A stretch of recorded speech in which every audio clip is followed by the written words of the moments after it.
And because of that, and because of the popularity of mail as a tool, but the lack of often training or sophisticated use, we wanted to come up with a set of prescribed best practices that we could give our customers that would work out of the box and that would really work together across the whole product to make people more productive, acknowledging that the volume of information that's stored in their inbox is unprecedented and it's hard to often get back to things that are important. And that because many critical business processes happen in email, there's a lot to catch up on between meetings and at the end of the day before you go home to make sure that you haven't missed something important. And as we always do in Office, we spent quite a bit of time doing research before we started, a lot of usability studies and field studies along the way, and listened to our customers, maybe some of you in the room, during our beta process to really refine the product to achieve these goals. So one of the things I did as part of preparing for this was to take a few screenshots. Those of you familiar with Outlook 98, this is Outlook 98. This is 2000. And this is XP. They kind of all look the same when you see them back to back like that. So it is quite a shock to go to Outlook 2003 and realize that, wow, this is different. And to think about ways to both how you use the product, but also how you think about the productivity with mail. So I'm stuck in a loop, it looks like. Oh, that would be the problem. Let me use the clicker here. My dyslexic index finger. Apologies for that. So as I said at the beginning, today's inboxes are flooded, and our data shows that typical user when Outlook 97 shipped, and 98 was about 3 messages per day, and a power user got about 20.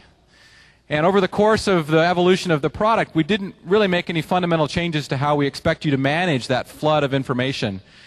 Consistently, people say, I have too many messages, and worse, I have too much stuff I don't actually even care to read ever. I just want it gone from my inbox. And so we worked hard to really redefine what it meant to build a premium email client. So let's take a quick look, although you've all seen it. No news here. This is the new Outlook, Outlook 2003. Fundamentally different approach to the way that you view and interact with messages. And I'll talk through all the components that we've put into the product. But a very dramatic shift. It doesn't look like you could mock it up in Access in about 30 minutes with the database view of the list of messages that you open up in a form and reply to. So let's dive into the specific areas of the product, and I'll go through and talk about them and then go back to the demo and show you what they are. So after delete, the single thing people spend time doing in email is reading. They spend far less time creating new messages and replying than they do either getting rid of stuff they don't care about or processing new messages. So we built a new enhancement to what we used to be called the preview pane, now renamed the reading pane, because we really think you can do all of the work you need to be productive without ever opening a message until you need to reply to it. So a number of things were put into that. It's more of a paper-sized piece of real estate. It's oriented vertically rather than horizontally across the bottom. And we know from a lot of research historically, newspapers are oriented in vertical columns for a reason. And so you'll see a theme in the product layout that it's about vertical flow of information left to right, or right to left, depending on your preference. And without needing to go to open windows to read messages, you end up not getting stuck behind a window you weren't anticipating or not knowing how do I get back to my inbox. And for many beginning users in particular, they still haven't gotten the whole multi-window problem. So this keeps them rooted really in one place. They reply to a message, they send, they come back to where they were. And also the reading pane combined with the new mail list view helps you scan messages more quickly because you can arrow down through the list, see the message, and decide right up front whether I need to take action or not.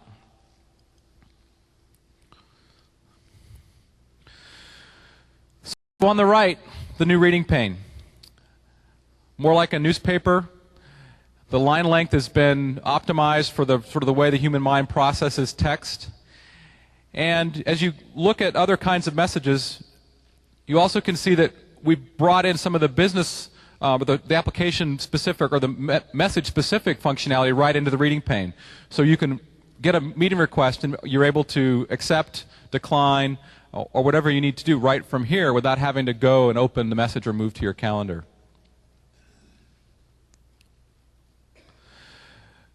There's a region in the middle we call the info bar, and if you use message tracking or voting buttons, those will show up in that region as well. So you'll be able to click on that and be able to respond right from within the message. So really, it's not about opening messages anymore. It's about navigating through the list in the middle and then reading messages as you go.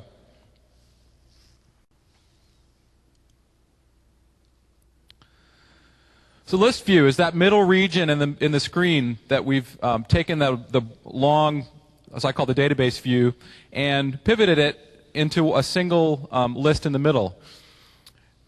We've removed some of the fields that we show in the old default view because we've learned that people don't always need the full information when they're scanning the list, and that the primary key that they care about when they're looking at messages is who is it from, far more than subject or when it was sent. People really prioritize their reading based on who it came from. So that helps. That's what we make the primary field at the top of that list be. And then we add the other important fields like when it was sent and the subject, so you can see that right there.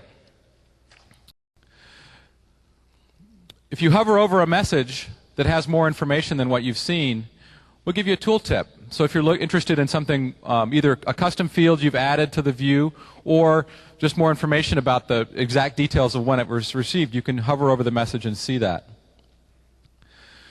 You also might notice that the display of the time is not hours, minutes, seconds, month, day, year for every message. And that we've been able to make a more compact view in the list by accomplishing sort of two things. You'll see that there's a group for messages from today and from yesterday, but that for today we've dropped off both the year, the seconds, and the day of the week, because you probably know what day it was today when you woke up. You know, it's Monday, it's Wednesday. And that lets the message view be very clean and easy to navigate without having been cluttered with the detailed view that you get when you look at the full message properties. And if we scroll down in the list, you'll see that the date format evolves as well. It goes from being just the time to being the day of the week. And as you go back further in time, eventually the day of the week doesn't really matter because you're not going to remember 2 weeks ago what day of the week Wednesday was, or what date Wednesday was. You'll remember it was Wednesday. But as you go back farther in time, we change the format again and just show you month, day, year, again leaving off the things that aren't as critical because it's messages that are so old that you're not going to probably find them using the time as the key factor.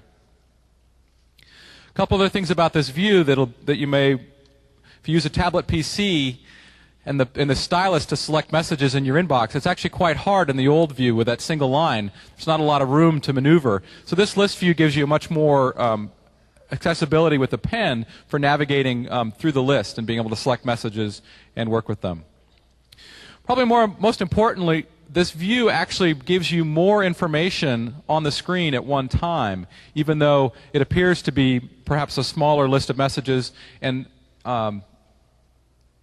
certainly more of the message content. But if you pivot the view and put the reading pane back on the bottom, you'll see that the number of messages that are visible at a time are actually less than when you're running in the new view. So you actually have more information on the screen, but presented in a way that makes it easier to see and navigate.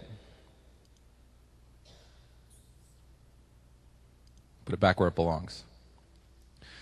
So turning off the reading pane is probably one of the most common things people do, but I've found it to be something that is very, very useful once you get used to the transition between messages. A common question people ask when they say, well, the reading pane, isn't it dangerous to just read messages? I want to be able to delete things without worrying that I'm going to download some content or run some script. And anticipating that, we've done a number of things to alleviate that risk. Most significantly, we don't run script by default.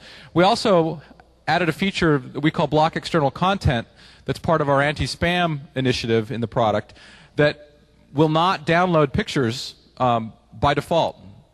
So you can select a message that is linked to content on the internet, whether that's a web bug or a photograph, and we will just show you a placeholder for that. We won't actually download that picture. So you can read in the reading pane confident that you're not going to traverse links or go places that you don't want to go. But that's a common thing people ask about, because historically that's been the biggest reason to turn off the reading pane, is you're concerned about navigating links automatically.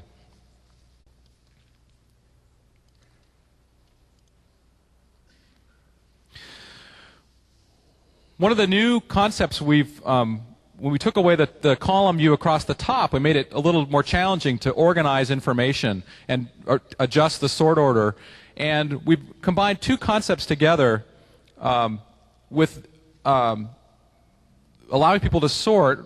We call it arrangements, but the arrangements also come with intelligent grouping so that the flow of messages in the list makes sense given the sort you've chosen. So you saw with the smart date feature I showed you that the groups are done by time, and they vary based on how far back you go. So it's today, yesterday, last week, so forth. And as we look at, I think a couple of other, we'll look at these in a second, but there's a couple of arrangements that are particularly interesting. Probably the most helpful for getting caught up when you come back from either a meeting or even vacation is a new conversation view that's integrated with the arrangement view that we've provided. The way that this works is it takes all the messages that are part of a single conversation, groups them together, and then puts them in the list based on the time that the last message was received. So it's very similar to how a normal conversation would flow. But as you read messages, we compress that list down to just either the most recent one or the one you haven't seen yet, so that it travels as a unit through the list, but you can very easily expand that list and show the full context of the conversation.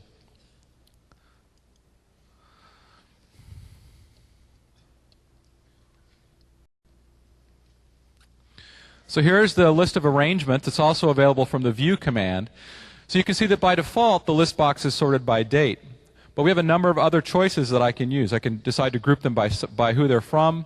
I can group them by size, which is useful if you're doing mail archiving because you reached your exchange quota and you want to find those large messages. You could also group by attachments. It's a common thing to remember, oh, I got a message from someone, I know it had an attachment, but it was just recently. This is a quick way for you to filter the messages that have attachments from ones that don't, so you can scan that shorter list of messages with attachments.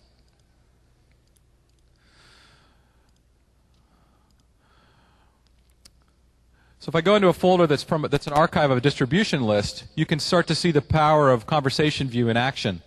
So as I mentioned, we bring the message that's most recent or unread to the top of the list view.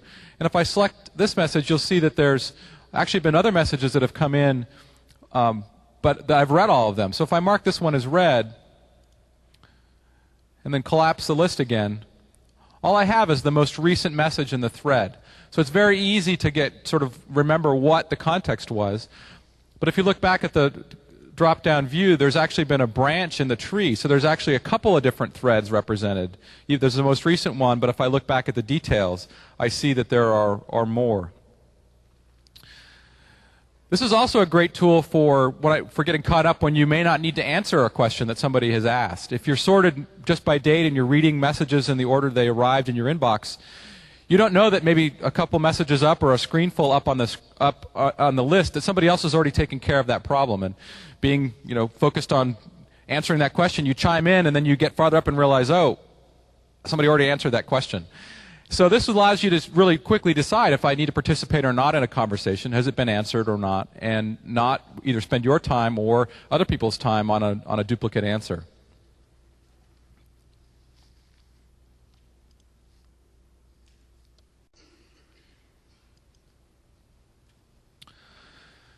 So as I mentioned at the beginning, we know that the single most common command people execute is delete. But there are other things you do when you're processing new mail, and these are the three we see most commonly. You take an action on it. If it's a quick response, you delete it or you move it if you know you don't have to do anything with it later, or you defer action. I've got to get to this later. I don't have time right now, And in our research, we discovered a number of interesting techniques for how to defer action.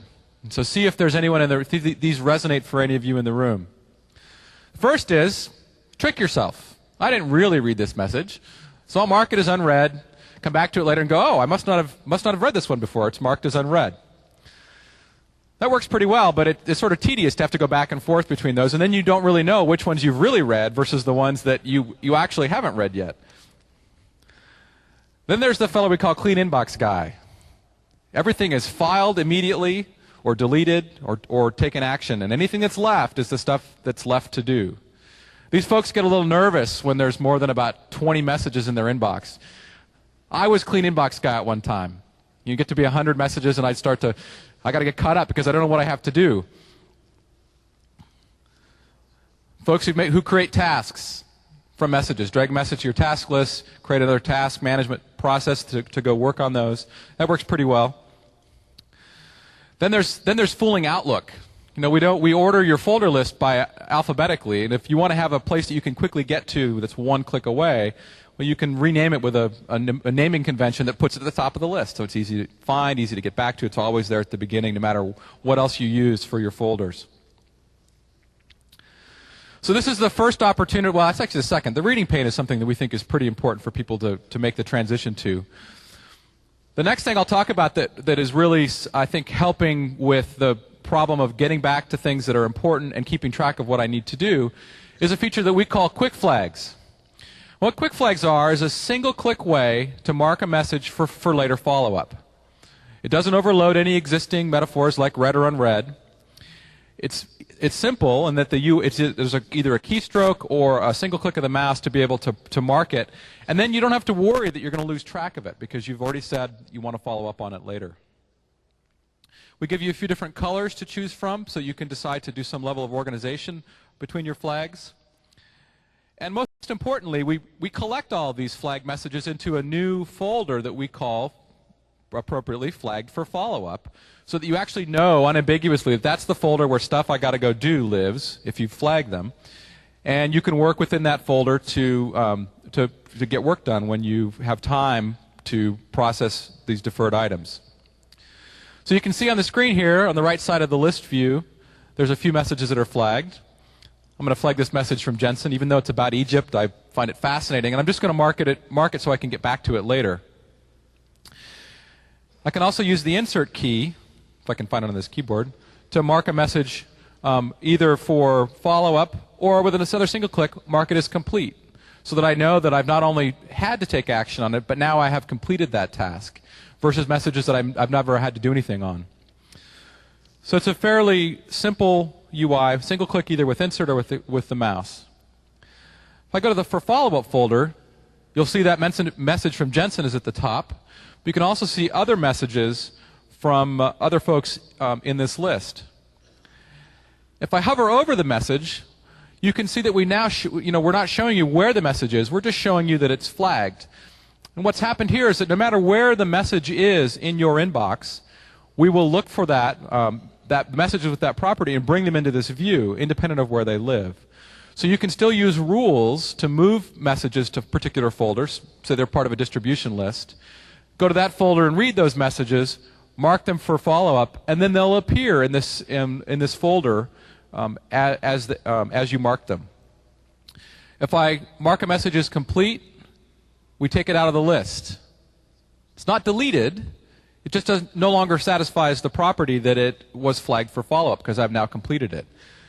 If I go back to my inbox, you'll see that that message from Jensen is still there and that it's been marked as completed with the checkbox on the right-hand side.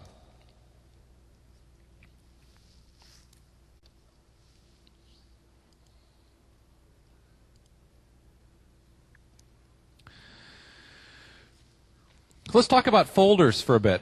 I've introduced a new folder called the Flag for Follow-Up folder. We know that people use folders as a way of making some sense of the number of things that are in their inbox. There's a huge range in terms of the number of people who use folders. A typical user has about 30 folders, but only about 7 that are active. And so those folders sort of stay around. They're not really used, but they clutter up your list view. And if you ever change your mind about wanting to move them to another place or reorganize them differently, you have to go into that folder and decide, why was this here in the first place? What does it now relate to that's part of my top-level folder scheme? And one of the challenges we faced at the beginning was, we know that people like to file things, but we didn't really understand why, and we found that people spend an inordinate amount of time just filing messages, getting them out of their inbox. One of the reasons for that is that it's hard to keep track of what I have to do if I have no way to differentiate one message from another in that single folder. And rather than come up with a more comprehensive scheme for filing, we chose to use a new technology that we're calling search folders as an alternative to manual filing of messages. The for follow-up folder I showed you with the flagging example is one of those search folders. It's one that we create for you by default. These are really searches that run in the background, bring the results into a view that looks just like a folder, and they're kept up to date. What this gives you is a number of new tools for organizing your information. If you have some common searches you run or some ways that you retrieve mail, you can use a search folder as the way that you create that view and not necessarily have to do sorting and scanning again or looking for mail from a particular person. You can just have a folder called Mail from Mark. And no matter where that mail lives in my inbox or in my mailbox, we'll be able to find that and bring it all into one place. So it actually, you might want to still file some things into a project folder, but you may want to see all the mail from a particular person. And the search folder gives you that flexibility to move back and forth between the strict hierarchical view and the containment of folders, but also allows a degree of flexibility to find information in different ways. So a number of different levels, and I'll demo these in a minute. We ship 3 search folders by default, or maybe 2. One is the large mail folder, actually 3. One is large mail, one is messages I haven't read yet, and the other is flag for follow-up. So those are available out of the box for people to use. Let's walk through a number of the other features that relate to search folders. Let me get my button to work. So as you can see, there's a folder called Unread Mail in my favorites folder list. The folder is distinguished from the other folder types by a little magnifying glass, so you can tell that it's not a folder that actually contains things. It's really just a query that's been run in the background. The for follow-up folder is the same way. At the bottom of my list, there's a new sort of top-level folder called Search Folders, and this is the place where all of the folders you've created as search folders live. As you can see here, I've moved a few up to the favorite folders area, but I can very easily also go down here and click on another one called Vacation, and that I created myself. And you can see here that, as I mentioned, this promotion of a vacation spot had some linked pictures, but I don't know who this person is, and I don't want to automatically download this picture. So you can see in the reading pane that we've blocked those. How do I create a search folder? There's a number of ways. The first is using the new search folder wizard. The goal of this wizard is not to give you a complicated mechanism similar to Advanced Find or the rules wizard, where we expose all of the excruciating details of things you could search for. It's really give you a set of common templates that with a single click or a single piece of information that the customer provides, we can create a search folder from that and immediately begin processing the information. So there's a number of different categories. In the reading mail space, we've talked about the unread mail one. Another interesting search folder is one that's unread mail and mail that I've flagged, which together represent the work I need to do. Depending on how you use your using rules and how religious you are about marking things as read, it represents sort of the pending stuff and the stuff I haven't decided what to do about yet. So in one view you can decide, is it more important to go work on this thing I've already seen, or should I look at the mail that's come in? I mentioned mail from particular people. So this is a case where I have to just choose a person. I'll pick Jensen, my favorite demo guy. And once I've created that, you'll see that the search folder for Jensen Harris was created down here, and in the background we start filling it in. So as it goes across my whole mailbox, it finds messages in a number of different folders, and it shows them to you grouped by folder. The other way that you can create a search folder is based on a query. So I'm going to search for team. So there's 2 messages from Jensen that contain the word team. And now I could go over here. I should be able to go over here.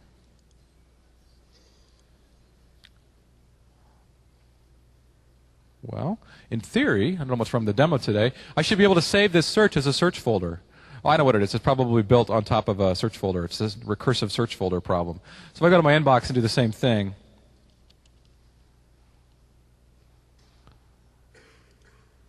still not enabled. Well, we'll keep moving.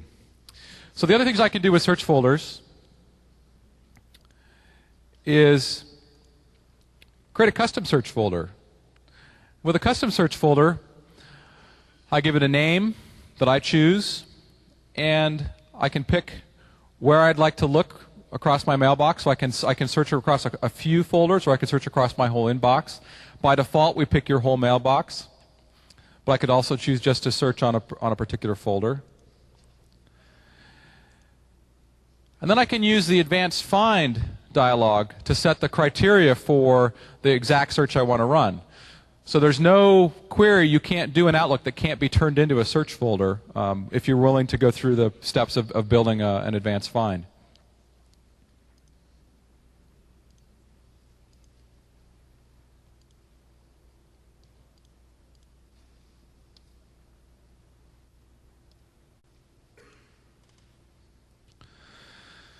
So as I said, we create 3 by default. We make it easy for you to create new ones that are custom for you. When you're running against a PST or against Exchange using cached mode, the search runs locally against your hard drive on the local data, so there's no network traffic generated to run that search. If you're running in online mode, we will persist these search folders to your server mailbox, and they'll be available to you, and they'll be run by the server while you're not connected. They're also available for OA to access as part Outlook Web Access as part of being on your mailbox. So if you go to a session where you're running Outlook Web Access, you can use the search folders you created on your desktop, and so your workflow of being able to organize things and find them quickly is maintained. As you might imagine, nothing comes for free. So these do cost something in terms of performance, either local performance on your hard drive or server resources to process those queries against your mailbox.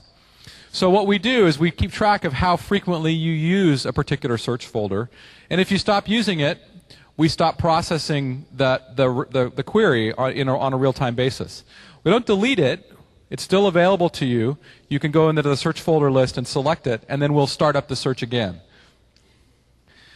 For those of you who are Exchange admins and thinking, I'm going to turn this thing off immediately, my server's about to tip over already, you can control the number of search folders that could be created. And rather than turning that to 0, we think it's helpful to at least keep the default search folders enabled and then track the usage and performance. Not everybody decides to use search folders, and those that do typically just use the one folder, the flag for follow-up folder, as a religious thing.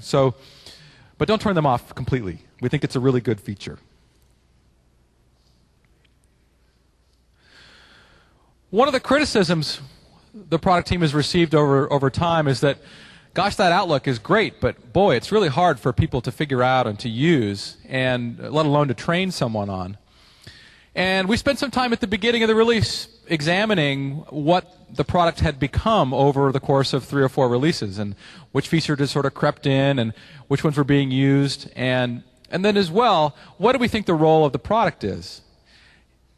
There's been many, I'll call them missions for the Outlook team. If you've tracked our relationship with Exchange and the evolution of the product, started out just as an Exchange client, then we added internet mail. Then we're going to go down this path with Exchange to do Exchange Local Store and this web integrated thing with a bunch of applications, and that didn't actually ship. But we never bothered to take out the features we'd created that would rely on that system. And in the end, what we ended up with is a set of things that we didn't think really met with the core value proposition of the product, which is to be a great email and personal information client. And so we cut some things. I know, unheard of for Microsoft to take things out of products. On that list, we decided that the Windows Explorer was a pretty good way to navigate your hard drive, so you didn't need to be able to do that differently in Outlook 2. We had a feature that you may never have seen. It was the thing that came up when you couldn't connect to your Exchange server. We thought, well, rather than not reading mail, maybe you'd like to browse your hard drive. Yeah, on second look, it didn't make much sense either. So we took that out. We added a feature as part of Exchange 2002 to be able to do better web navigation, and with the goal there of building some web applications that ran in Outlook, and that largely didn't happen. But we kept two features around after we shipped. One was the ability to type a URL into Outlook and show it. It's kind of interesting, but not all that interesting. And on the menu bar in Outlook 2002, you notice that we have your IE favorites there. What? That's what IE's for. So we took away the favorites menu, but in its place, for those of you that were fans of this feature, we brought back the Go menu. No applause? Must not have been any hardcore users. So the Go menu was an easy way to navigate between modules. So you could do Go 1, Go 2, Go 3, and get between your mail and your calendar. Not a big favorite for this crowd, I guess. That one went over pretty poorly. Yeah, that's right. Get rid of that joke. The other things we did is tried to make the product simpler overall. For those that have tracked the evolution of Outlook, we think that Word Mail is a great feature. We're committed to, we've been committed over many releases to improving the performance and the integration. The challenge there was, boy, do I really need all of the power of Word just to reply to an email message? So you'd reply and you get this giant stack of toolbars and complicated menus. So we did some work to really simplify both the top level menus, but also the things you get when you're inside the Compose node.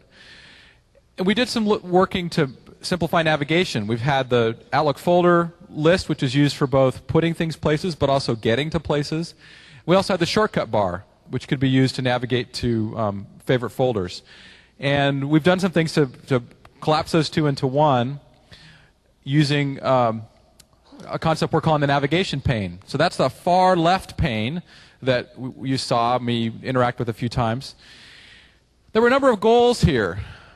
One of the pieces of feedback we learned during our early research was that while the folder list is great and it shows you all the things you could do, all the places you could go in your mailbox, most people tended to focus on activities rather than location. So they're working on mail. They want to see the mail stuff because they want to be able to very quickly file things into mail folders. And having your calendar folder and your contact folder and your task folder and the journal folder, all that sort of at the top level made it very difficult to do that. We also wanted to be able to promote some module-specific functionality. The mail module has very clear user benefit, but there's not a lot about the mail experience that translates into the calendar view or the contact view. And so by separating kind of the top-level views into these modules, we were able to bring in some module-specific features at the top level in the same place in the UI, so they were easy to see, while still making it easy to do the activities that you cared about most. So you've seen the navigation pane, so it's not like I have to show it to you again, but I'll highlight a few of the things that are new about it. In the mail view, the top left part of this screen allows you to explicitly put folders that you are currently using frequently. You can just drag a particular folder from your list into this view. You can reorder this list by just dragging and dropping, so you don't have to do any funny naming convention to trick Outlook into making it look the way you want. You can just put it in the order you need. At the bottom of the navigation bar is the place where you switch between modules. So this shows you all of them that are available. Depending on the size of your screen, you may want to run in this large view that is easy to navigate. But if you're short on screen real estate, it's very easy to shrink it down either completely or down just to the common areas that you use. And you can see that we ordered them based on frequency, based on our analysis. So mail stays on the top, calendars next, then contacts, and then tasks.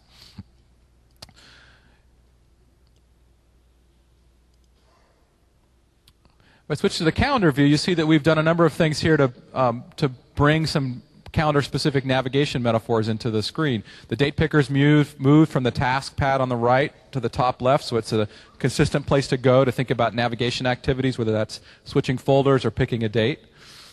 And similarly with contacts. The contact view, probably the most significant thing we did here was allow you to quickly switch between views, something that many people didn't ever figure out how to do. They just used the default view and they didn't realize that there was a number of different options for how to look at my contact list, organized by category, by location, or by flagged.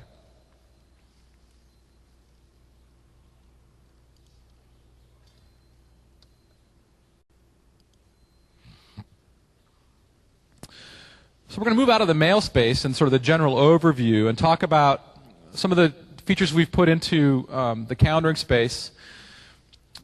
How many of you have access to other people's calendars that you work with? People have been shared out to you. Great. So you're familiar with the problem of I've got my windows here and I got to bring somebody else's calendar over here, and comparing them is kind of hard because I can't actually do it side by side. So we've done a number of things. First, we make it easy for you to open somebody else's calendar, and we keep track of those, so they're always available. If you saw on that last screen I showed you, there's a list of calendars on the left side. Those are all the calendars that I've opened where people have shared with me. That list of shared calendars roams between machines. It's stored as part of your mailbox. It can include public folder or calendars from a PST, so it actually looks at more than just the inbox. It can look at other sources of data. So you can keep maybe a personal calendar in your PST, but have your professional calendar stored in your Exchange mailbox. Maybe you don't want to put all of your personal appointments in the mailbox. The side-by-side view makes it very easy to do new meetings because you're not looking at this view of your free busy, which is very hard to figure out. Well, are they really busy? Is this the time they've marked out as get my work done instead of go to meetings? All you see is they're not available. So for those that trust you to actually give access to your calendar, for them to give you access to their calendar, it's a much more efficient process than having to call them and say, hey, it looks like you're not busy. You're busy at 3, but we got this important client meeting. Can you make time? Which would have taken a phone call before. The last part of this feature that we're pretty excited about is integration with SharePoint Team Services 2.0 team sites, which have a number of list types that are relevant for Outlook. And we've added support to be able to bring in calendars from those sites into your view, so you can have essentially a group calendar, a team calendar that's stored on the site and managed centrally. But you can keep that a version of that local and not have to switch to the website to see that. That same functionality is available for lists of people as well as lists of tasks. So if your team site gives you task assignments, you'll be able to bring those down into your local view from SharePoint and manage them as part of your task view.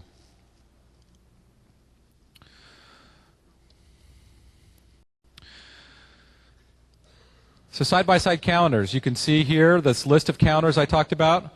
If I see if Jensen's is in here. No, it doesn't look like it. So I'll choose Clay. So here we are, side-by-side calendars.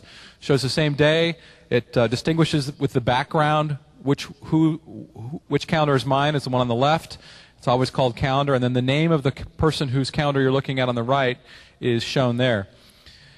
You can show as many calendars as you can stomach side by side. It gets pretty unmanageable after a while, but hey, you're in charge.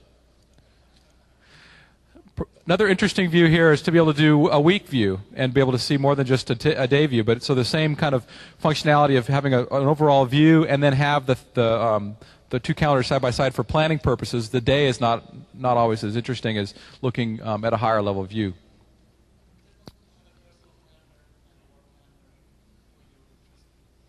The question was, is it possible to have a work calendar and a personal calendar for you personally? There are a couple ways you can do that.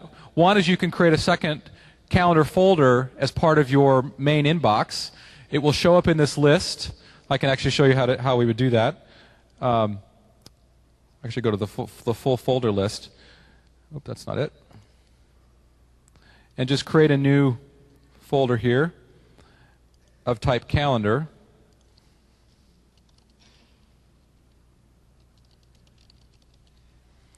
So that's created here in my list, and if I go back to the calendar, you'll see that that is now on this list here and available to me. That same thing can be done with a PST. The advantage of doing it here is that it's always available to you, but it is part of your mailbox. So if there's either policy or you have concerns about your personal data being in the calendar, this will accomplish that. But it does allow you to have a view of your day, sort of work time and personal time, managed in a single place. And only the calendar that's the default calendar is treated as free busy time. So it doesn't impact your free busy to have things on your personal calendar.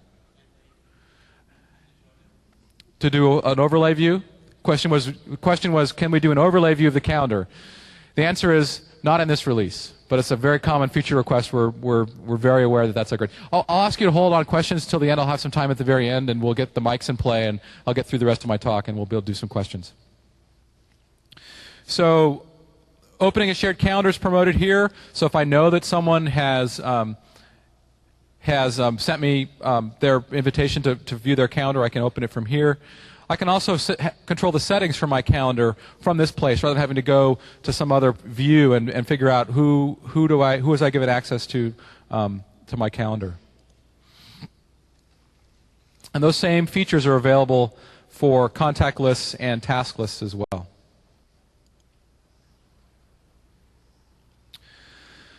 I'll switch gears again, talk about one of the problems I mentioned at the beginning of the talk that is related to the fact that there's just too much stuff in my inbox. The challenge is that much of it is stuff I never asked for, I don't want to see, and I would like to get rid of it. And so we added a number of features that we think across the Microsoft system, both with Exchange as well as Outlook and as part of the Hotmail team and MSN, a really large initiative for us to come out and give you a set of features that allow you to control your policies for anti-spam at a number of levels. I'll talk in this talk about the client-specific features, but as you might guess, the client's kind of the last place you want to really do serious spam protection, because you have to download it to the client before you can process it, and that kind of defeats the purpose. Not only is it an impact to the network, but the user sees some percentage of that.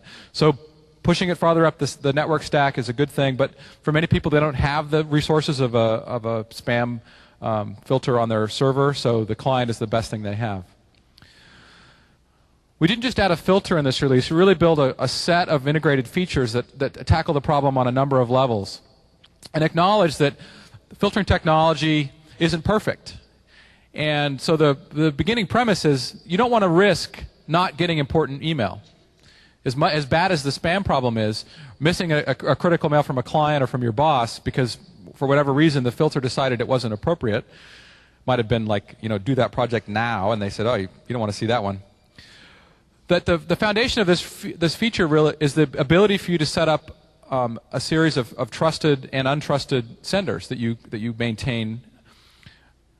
If a message gets through the lists of trusted and untrusted folks, then the filter gets applied. And the filter decides, based on the content, whether to file it as spam or not, or deliver it normally.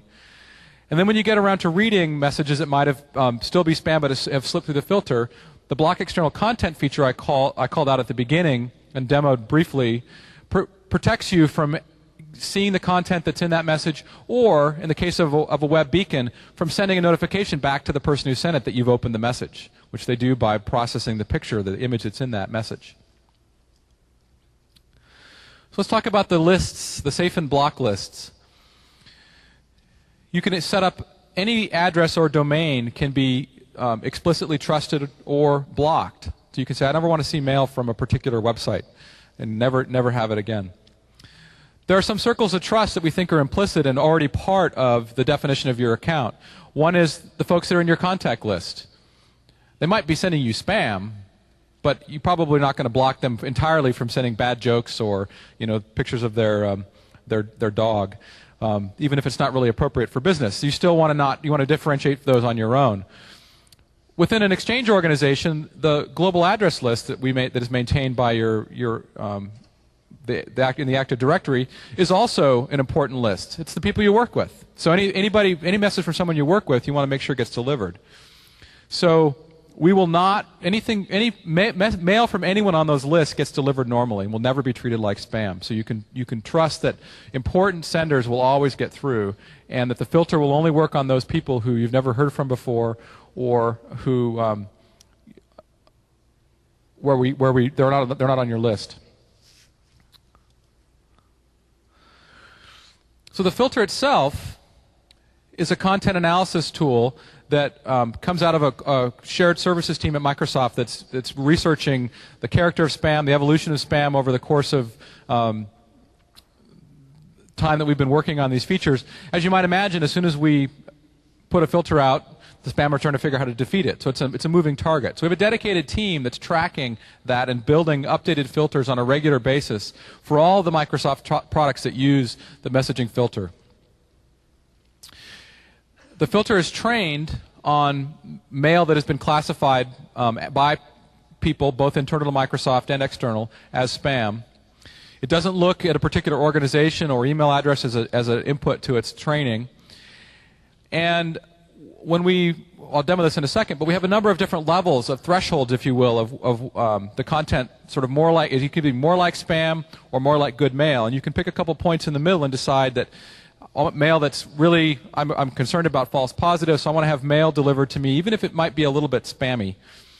Or you might say, I don't really care. If somebody is important to me, they're already on my list, so they're not going to be sending me stuff. And the people who I don't communicate with regularly, if they're sending me stuff that the filter thinks is inappropriate, well, maybe I'll go look through my junk mail folder occasionally, but I don't really care. I want the maximum protection, so I want to put it on high. We ship this feature turned on by default, but it can be disabled either by policy or by the user at the time of the first run. And as I mentioned at the beginning of this, we're committed to shipping updates to this filter as the effectiveness of the filter becomes less clear as the face of spam changes. We've already published, I think, at least 2, and with SP1, 3 updates to the filter on Office Update since we shipped last August. So we are seeing an evolution. We've seen that the new filters are significantly better and able to keep up. Let's take a quick look at the way this feature works. So in my inbox, I have a folder called Junk Email. This is mail that Outlook has filtered on the way in that hasn't been part of the list, and we'll put all mail here that we've determined is junk. We don't actually delete it by default. We just file it for you. And we give you some tools like we do for deleted items for managing the contents of this folder. So you can quickly empty this folder. And it's treated as one of the Outlook built-in folders. So it's a special folder that we manage on your behalf. Let's say I'm in my junk email list and I find something that I would actually like to sell or rent a timeshare. So I'm going to move this from my junk mail folder to my inbox. I can right-click on the message and mark it as not junk. I can also do this from the menu up here if I'm using the toolbar. If I mark it as not junk, what happens is it gets moved from the junk mail folder to my inbox, or to where it would be delivered normally if it was processed by a rule. And at the same time, I get a chance to decide, is this a message that I want to make sure I receive similar messages in the future from this person? I can trust all subsequent messages from this address. In this case, I don't really care about that. I just want to see that single message. So I hit OK. Messages will get removed from the junk email folder and put in my inbox. Similarly, in my inbox, if I decide that this is really junk, I can mark it as junk. And, well, actually, in this case, I just delete it. But I can also decide to block this person from this view by adding this person to my block senders list. By doing that, 2 things happen. I add the name of the email address to the list, and it gets moved to the junk mail folder. So that while I'm processing mail in my inbox, if there's a message that really was spam, I can quickly delete it or move it away. And if it's something I know I never want to see again, I can add that to my junk or my block sender list. Let's take a look at the junk email options. The junk email is accessed from the top preferences pane. And the first tab is about the threshold level. How aggressive do I want to be about filtering? We ship it on low by default. I've turned it on high. We also have a feature where you can decide, you know, that mail from my old college girlfriend, don't have her address anymore, doesn't really matter. I only want to see mail from people that I know are in my address book. And if it's important for them to get a hold of me, they can do so in other ways, and then I can add them to my safe list, and they'll get delivered. So the message won't get deleted, but it'll be filed away until you decide to add them to your address book. So it's a higher level threshold. In that scenario, running in safe lists, there's no filtering. We make a simple decision. Is it on your list or not? If it isn't, it goes in the junk mail folder. So it's a very aggressive setting, but for many people, it's fine, because they do have a circle of people they communicate with regularly, and they don't need unsolicited mail coming in their inbox. If you're really determined to never have to look at spam again, you can actually delete the messages as they're filed, so you never will see them in your junk mail folder. It means you also can't recover if a message was inappropriately filed, but they can always pick up the phone. So that's one way to look at that option. But we turn that off by default. The next three lists are the safe senders list, the safe recipient list, and the block senders list. So the safe list is useful for things like newsletters. Mail from sales@coolstuff.com. It might look like spam. It might meet the criteria in terms of the way the content is laid out and the formatting. But in fact, I really do want to see that newsletter. I don't want to put them in my address book, because then it gets put on my cell phone and it's in the way when I look for other people. But I want to be able to make sure I get it, so I could add it to my safe list. Safe recipients are used for scenarios where I'm on a distribution list, an internet distribution list, where the mail doesn't get sent from a person, it gets sent from the list. And it looks like it was, so it doesn't look like it came from an individual, and it can change over time, but it's always from a particular person. The block sender list is the list of either domains or individuals that I never want to see mail from. I want to always get filed to the junk mail folder. This is kind of a last resort. In our view, if the filter's doing its job, you don't need a lot of block senders. One of the things we're seeing with people who are using this now is that they think if it ever comes into their inbox, they should always block that sender. But the reality with spammers is they never use the same address twice. So all you've done is added to the list of things you have to process as part of the mail delivery, but it doesn't really solve anything over the long term, because the address it's coming from will change, while the content analysis that you want to do with the filter would do a better job over time of tracking those messages.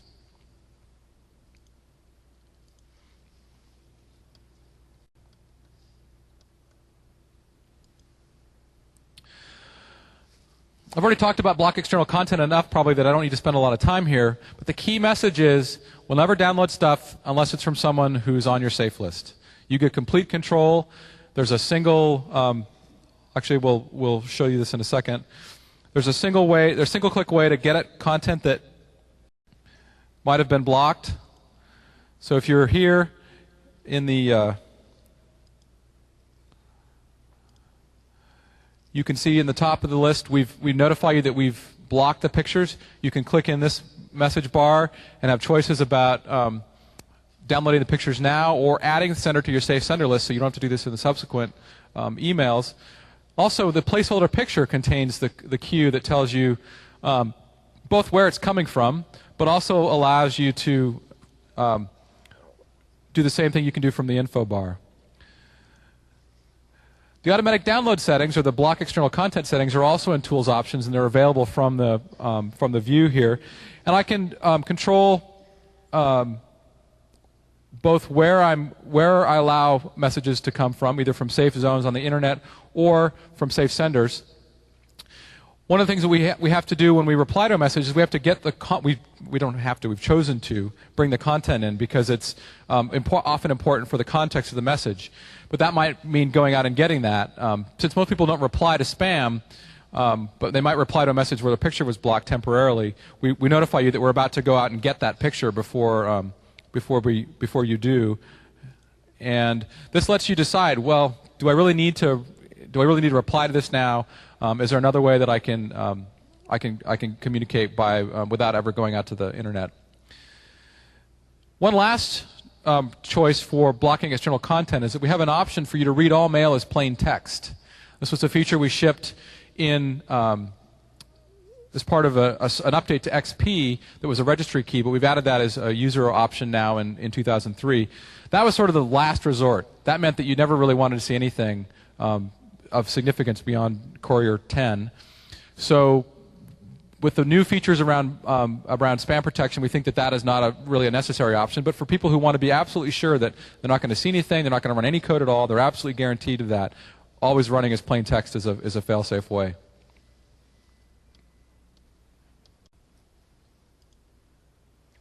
A couple quick things we've added for junk email and SP1, which will be available any week now.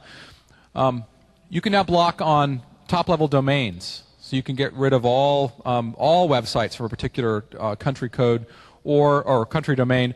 We can also block on language. So if you don't speak, I'll probably offend someone if I pick a language. If you don't speak a language, you can block all mail in that language and not ever have to worry that you're missing anything important because you couldn't read it anyway. So this is something that we really would like to have had in the first release, but we got a lot of feedback that it's a useful enhancement to the blocking capabilities just to reduce the amount of stuff that has to get filtered at all. We've also made it easier for you to populate your safe sender list. So you can turn this on. It's not on by default because not everybody wants this functionality. But as you correspond with people and you reply to messages, if that person isn't in your address book, we'll add them to your safe list, so that if the reply comes back, you're guaranteed that it will get delivered to you without ever having to go and add them to your contacts manually. But a bunch of updates to the filter, as I said, over the last few weeks. But we've also, as part of SP1, we have a new training algorithm that we're using, as well as a much larger data set to draw from, so the list of comparisons gets much richer. And then, in fact, it's been a pretty dramatic reduction between the time we shipped and this upcoming release in terms of the efficiency of the filter and the number of messages that it catches by default, even on the low setting. I did a test a few weeks ago comparing a bunch of mail from my personal POP account, and on the low setting with SP1, the filter is as effective as the high setting was at release. So quite a dramatic improvement in the effectiveness. I won't spend any time on this since we're running short of time. So really quick, and because I'll make sure there's time for questions, a number of things about composing email that have been simplified. I'll just do this as a demo and rather than talk to it here. As promised, a much simpler compose note. This is word mail. You can't really tell it's Word. We did a lot of work with the Word team to make the tuned kind of things you want to do with mail. You can you have your default mail options, but you also have the common formatting things people want to do. Another thing that people have asked for quite a bit is the ability to choose a signature based on the account that I'm sending from. This is helpful if you're running an Exchange account and a POP account and you want to have a professional signature and a personal one, or you have multiple POP accounts and you want to project different signatures on each of those. You can go into the list of accounts and pick the signature based on the account type. So my POP mail gets signed with my personal email signature, and my corporate mail is signed with my corporate email signature. So a small feature, but one that we get a lot of requests for.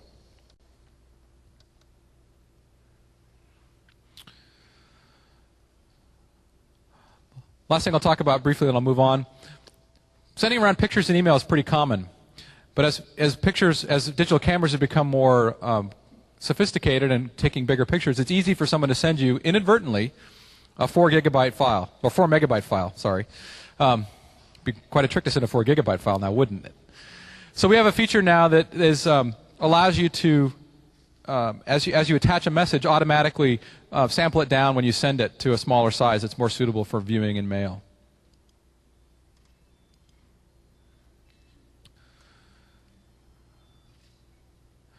The last thing I'm going to show, then I'll open it up for questions, is the new email alert.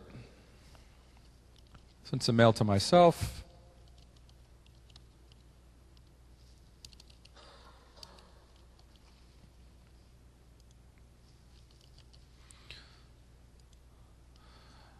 I'll switch over here to Word while we wait for that mail to get delivered.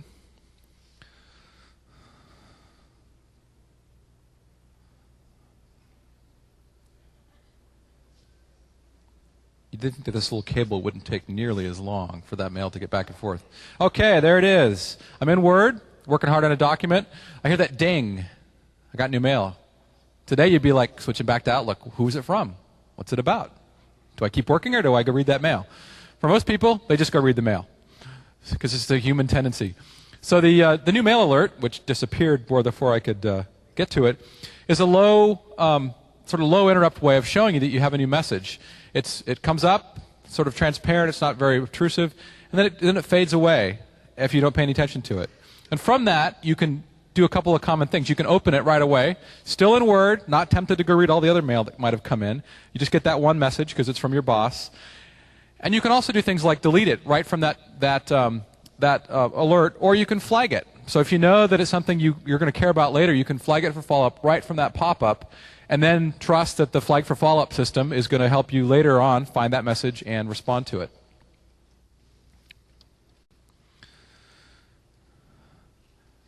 Oh, well, there's one more feature I got to show because it's so cool. Ever look at your calendar and wonder what time it is? Now you'll know. Little orange indicator marches through the day, showing you where you are in time. And with that, I'll open it up for questions, and I'll ask that if you have a question that you come up to the mic so that the folks elsewhere in the room can hear it.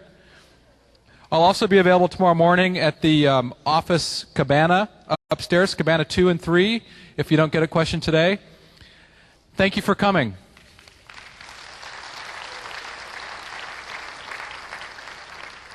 Oh, but on your way out, there's another talk on Friday I want to call out. That's the other half of the Outlook 2003 story. It's all the great work we did with Microsoft Exchange to add some features around enterprise connectivity and client reliability, and it's going to be a great talk. So if you're around on Friday, come see Aaron talk about Outlook 2003 and Exchange. And now we'll do Q&A. You speak more into the mic so I can hear you.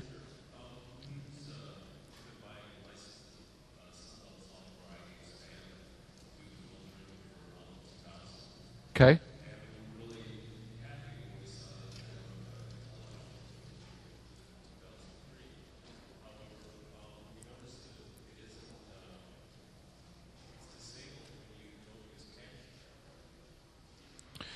I missed part of your question because the sound wasn't very good. Right. So I got it. So the question is, for those who couldn't hear it, that the anti-spam features are only available with Exchange if you're using cached mode. And the reason for that is, in order for the filtering to work correctly with Outlook, you have to have the full message to be able to analyze it. If you're running an online mode, the only way we could do this is to download every message to the Outlook client, process it with the filter, and then decide where to put it. So cache mode brings all the messages down. They're there for analysis. The answer to what you do in online mode is a feature that we're announcing this week at TechEd called the Exchange Intelligent Messaging Filter, which is built on the same technology as the Outlook client-side filter, but it runs upstream from the mailbox and performs the same operations.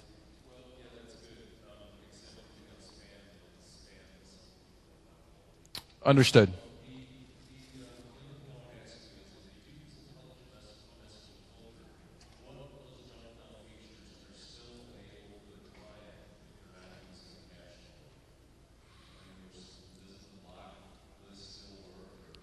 Yes, the block lists get pushed to the server and are processed by the server as well.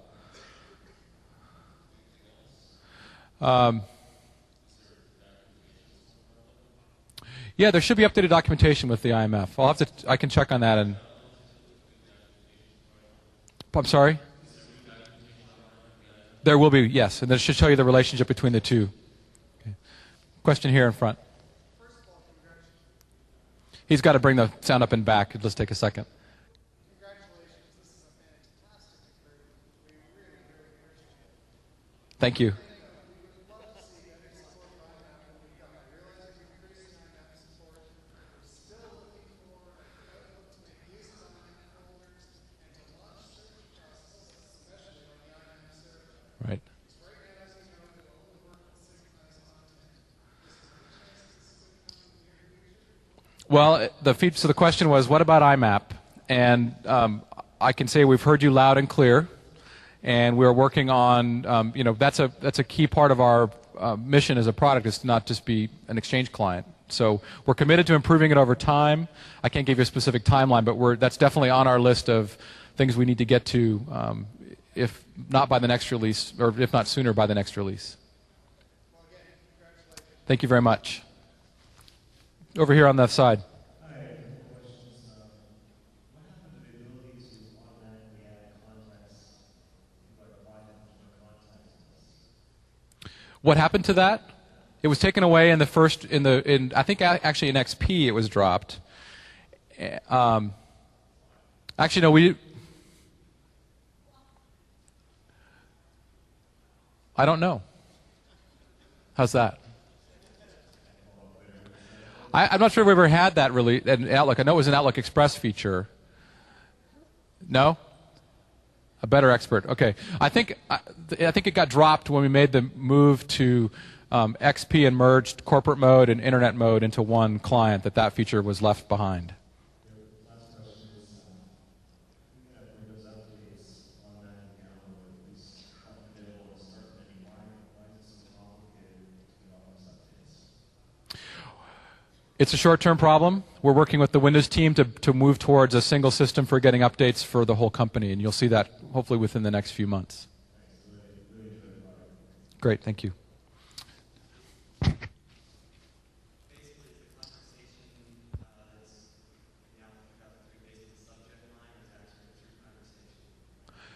It is based on both the conversation ID and the subject line. It will break if you rename the subject, I believe.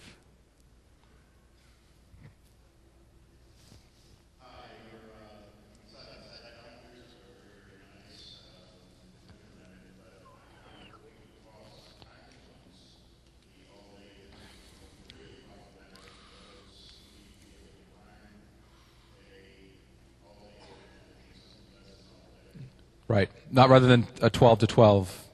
Yeah, we've gotten that feedback and we're aware of that issue.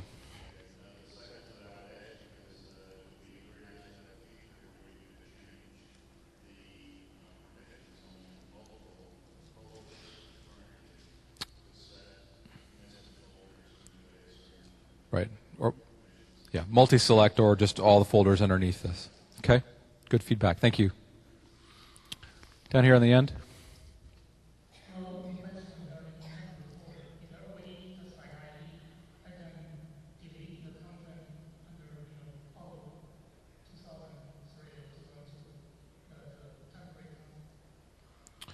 Oh, you want to be able to purge your temporary internet folder from the Outlook temporary folder. You want to be able to purge it from Outlook? Okay. There's no way to do it from the UI. Not that I know of.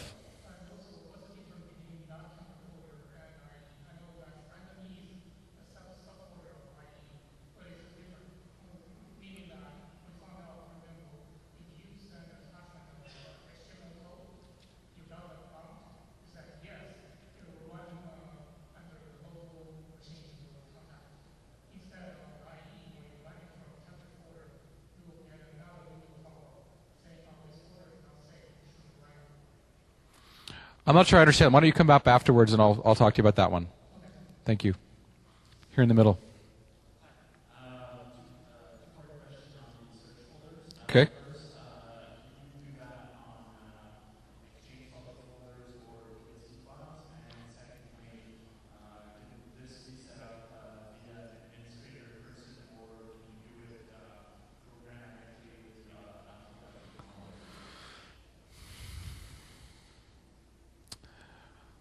Regarding the first question, which I think I can answer, you can do a search folder against a PST. I'm not sure you can do it against a public folder. I think what you need to do with public folders is bring the content, the public folder favorites can be searched with a search folder, but those are cached locally. In terms of deployment, I'm not sure. I think what I would suggest is looking in the Office Resource Kit where we publish all of our deployable settings and policy-based things, because it'll be in there. Unlike previous releases, we're now on the Office deployment train, so everything's in one location now. You're welcome.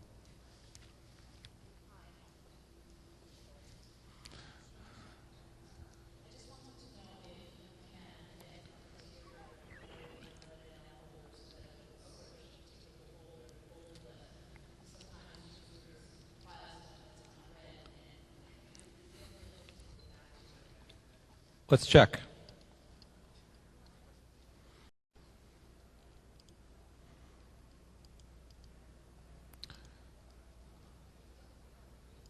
Yep, so you can go in and customize it and choose the folders you want to include or exclude. So that's now just looking at my deleted items folder. So even though it's defined by default, you can go in and customize the search location.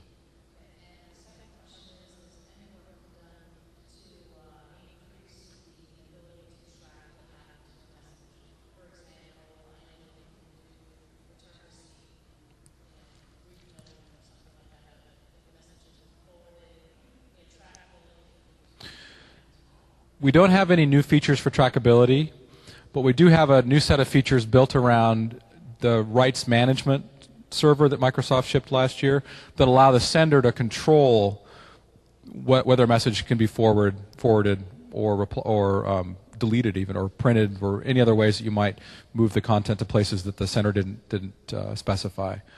But no other tracking on the message itself. It's turned out to be a fairly unreliable system because of all the different ways that and different clients that can look at a feature. If we're doing anything, we'd only be able to do it within the Exchange context and not just in general. But it's something we've definitely gotten requests for. Similar problems with like recall message and so forth, where the system itself isn't set up to really reliably notify you or allow you to control, sort of retroactively control things. So, forget who's next. We'll start down there. We keep all of our contacts in public folders, not in individual contacts. So, like, is there a way of when you click on contacts, it doesn't show you your own default contact. It shows you a predefined public contact. Same as Canada. So constantly we have to reset the individual. Yep.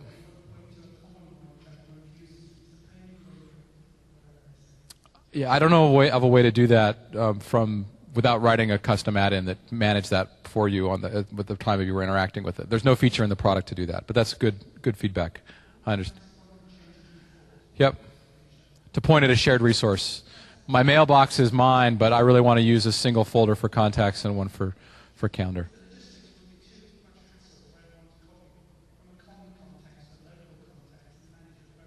Right.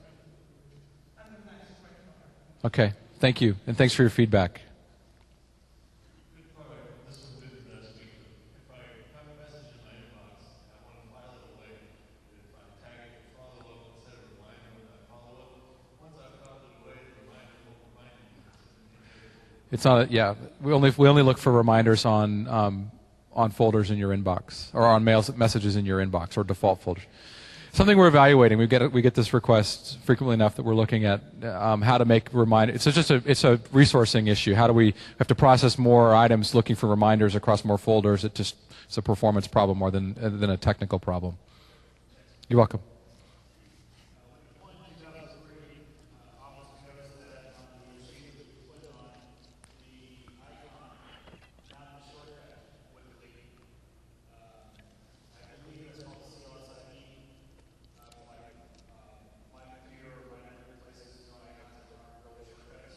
The ones on the desktop? Yep.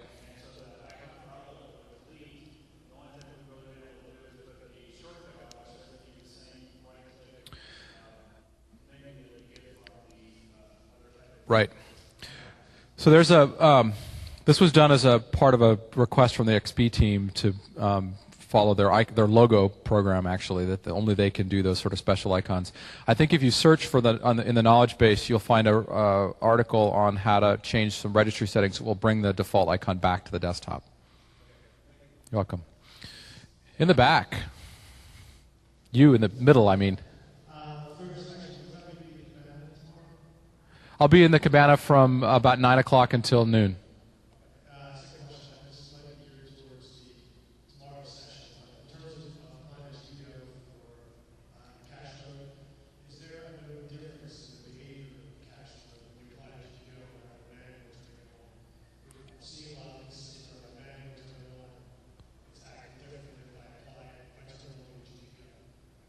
I don't know of any reason why that should be the case. But I'd love to talk to you tomorrow about it if you can come by. Thank you.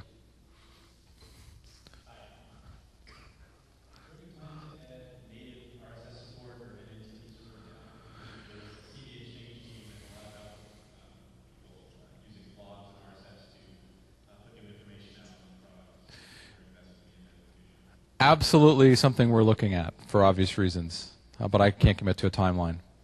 And it would probably, it's not clear we would do the authoring from within Outlook, but certainly the notifications and navigation of RSS feeds would make a lot of sense. But in the meantime, NewsGator is a great product. Okay, NewsGator.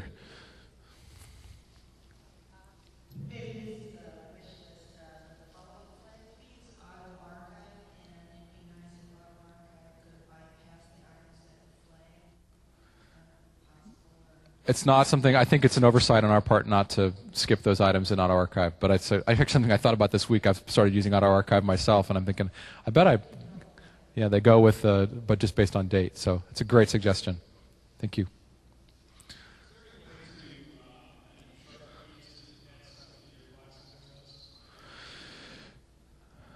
No, I don't think so. But as I said in my talk, we actually think of that as a last resort. Delete's a far simpler thing than block sender, and it's the same single keystroke.